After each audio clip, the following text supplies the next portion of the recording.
Сіз вакцина салдырттыңыз ба? Коронавирусқа қарсы екпеге деген көзқарасыңыз қандай екен?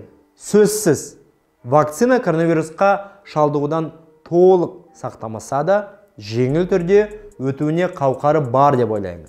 Нәтижесінде, бәлкім қоғамдық иммунитет қалыптасатын да шығар. Қалай дегенмен, адамдарға екпе салдырғанда таңдау еркіндігі болуы шарт. Әсіресе елде әлем мойындаған вакциналар болуы керек деп санаймын. Армалас жұрты, сіздермен бірге Қали Әубәкіров және Қара Жәшік YouTube арнасы.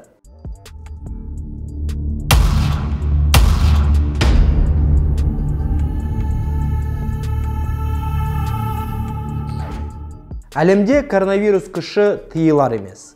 Ковидтан қайтыс болғандар мен ауруға шалдыққандар миллиондаған адамдар. Ал елімізде бір тәулікте әлі де шамамен 2000 адам ауруға шалдығып жатыр.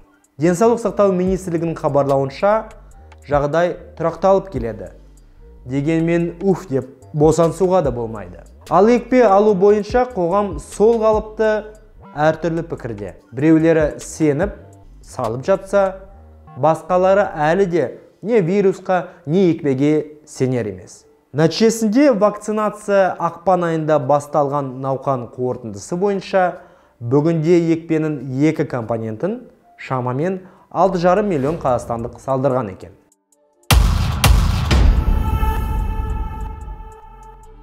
Өкінішке қарай, күтіп отырған америкалық Pfizer вакцинасын министрлік әлі де алдыра алмай жатыр.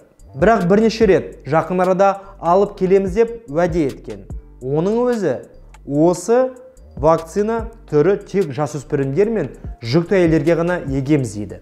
Pfizer'дан бөлек, Еуроодақта және дамыған батыс елдерінде мойындалған басқа вакцина түрлерін елімізге жетудің өзі бір арман шығар. Қалай дегенмен Pfizer'ді Тәжікстан мен Кения сияқты дамушы елдерді өзі алып үлгерді. Сөзсіз, бұл Американың көмегі болып тұр. Бірақ экономикасы және басқа даму көрсеткіштері бізден кем түспейтін Өзбекстанның өзі 1 миллион шамасында AstraZeneca, 3 миллион Moderna және енді міне 1,2 миллион Pfizer ақштан тегін алып отыр.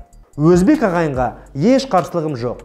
Бірақ олардың билігі біздің билікке қарағанда қалайша осындай келісімге жетіп отыр. Жақсы, кейбіреулер бұл тек қана бір мысал деп айтар. Бірақ қырғыз бауырларымыздың қолында AstraZeneca болса, моңғолдарда AstraZeneca мен Pfizer бар.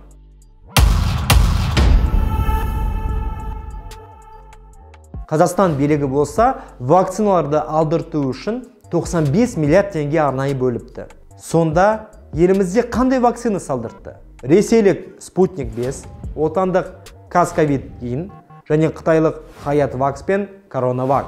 Оның өзі, жағдайда сараптасақ, сатып алған қытайлық вакциналардың көлемі шамалы. Сәйкесінше қазақстандықтарға көбінесе тек қазақстандық және ресейлік вакцина арасында ғана таңдау еркіндігі бар. Сонда мен шын айтсам, түсінбей отырмын. Мынау шамамен бөлінген 100 миллиард теңге қыруар ақша көбінесе отандық және ресейлік вакцина алдыртуға кетіп жатыр ма?